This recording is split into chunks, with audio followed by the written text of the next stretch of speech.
A to Z Mysteries, Book Number 17, The Quicksand Question, by Ron Roy. Chapter 5. Dink, Josh, and Ruth Rose exchanged glances. Officer Fallon was still looking at Mr. Pocket. The man looked like a duck? Can you explain, Mr. Pocket? Mr. Pocket smiled. I noticed a shiny head and a duck's beak. Now I realize the man must have had a shaved head and a large nose. Officer Fallon thanked Mr. Pocket and wrote down his phone number. The man and his dog continued their walk. That guy driving the jeep must have been the thief, Josh blurted out. The duck bank was in the passenger seat. When Mr. Pocket saw the jeep, the driver had probably just stolen the bank and was making his getaway, Ruth Rose added. Officer Fallon walked over to his cruiser. I'll get word out to watch for a jeep carrying a duck, he said. Would you mind holding on to our money? Dink asked. He stepped over to the cruiser and handed Officer Fallon the cookie tin. And here's yours back. Josh returned Officer Fallon's jar. Will do, Officer Fallon said, setting both containers on the seat. Don't worry, we'll get our duck bridge built yet.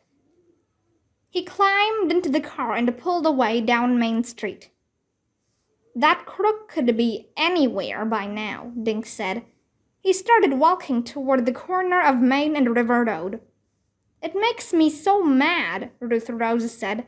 The town has been saving up for a year, and now we have to start all over again.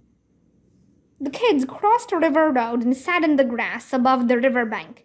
Pal woofed at a family of ducks feeding in the weeds. The ducks paddled quickly away toward the other side.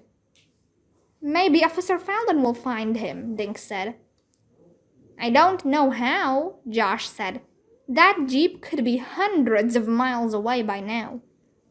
Well, we still have this, Ruth Rose said, holding up the chunk of wood stamped with ETCO. These letters must mean something. Josh picked up a stone and tossed it into the river.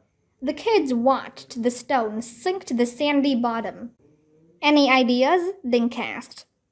Yeah, let's go to Allie's, Josh said. A milkshake always helps me think better.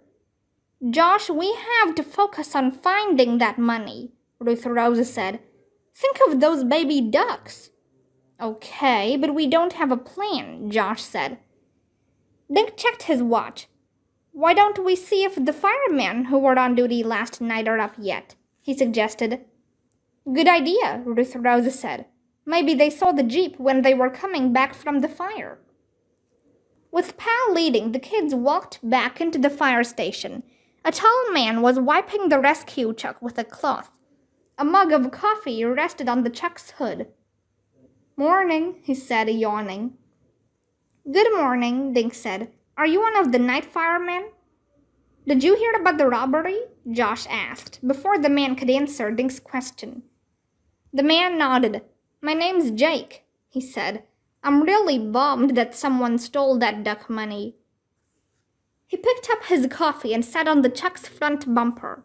Lenny and I were gone putting out a fire in the meadow. It turned out to be small, probably left burning by some campers. Officer Fallon thinks the crook said it, Josh said. We figure they did it to get you to leave the firehouse, Dink said. I saw some headlights near where the fire was set last night. And a man walking his dog saw a jeep speeding up Main Street, Ruth Rose added. He saw the duck bank in the jeep. Jake's mouth fell open. Really? By any chance, did you pass a jeep on River Road? Josh asked. Jake shook his head. Didn't see any vehicles going or coming back. Did you see anyone hanging around here? Ruth Rose asked. Jake leaned down and gave Pal's ears a gentle rub. Not last night, but a few days ago some guy was poking around in here. He used our bathroom, then left. Did he see the duck bank? Dink asked. Probably. The thing's pretty hard to miss, Jake said. Do you remember what he looked like? Josh asked. Jake shrugged. Big guy, as tall as me, but heavier, he said. Oh, and his ears really stuck out. Looked like he had 2 overgrown mushrooms glued to his head. Chapter 6. The kids thanked Jake and left. That guy could have been the robber, Ruth Rose said. I think so too, Dink said. The thief would have to be big to carry that duck filled with coins. Now can I get a milkshake? Josh asked. Please, I'm starving. If you promise not to slurp and embarrass us, Dink said. With Pal tugging on his leash, they walked to Ellie's diner. They sat in a booth by the windows. Pal crawled under the table and rested his head on Josh's feet. Hi, kids, Ellie said. She brought Pal a bowl of water and patted him on the head. Then she pulled out her pad. What'll it be? Our specials are slug stew and spider spaghetti. Yum, Ruth Rose said. But Josh simply has to have a milkshake. She pulled the ETCO wood from her back pocket and laid it on the table. What's that? Asked Ellie. It's a clue, Ruth Rose said. Did you hear about the duck bank? It got stolen last night. Go on, Ellie said. She sat next to Dink. Tell me everything. The kids told Ellie about the fire, the speeding jeep, and what they'd learned from Jake at the firehouse. This came from the fire, Ruth Rose said, touching the chunk of wood.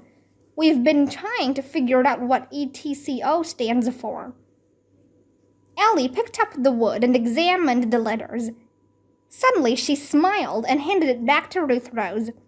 Well, that part of the mystery I can solve. Come on out back, she said. Stay, Josh told Pal. Then the kids followed Ellie behind the counter, through the kitchen and out the back door. Ellie walked over to a small wooden platform lying on the ground. It was made of narrow boards that had been nailed across thicker ones. I've seen those before, Josh said. When my dad ordered a bunch of bricks, they came loaded on one of these things. It's called a pallet, Ellie said.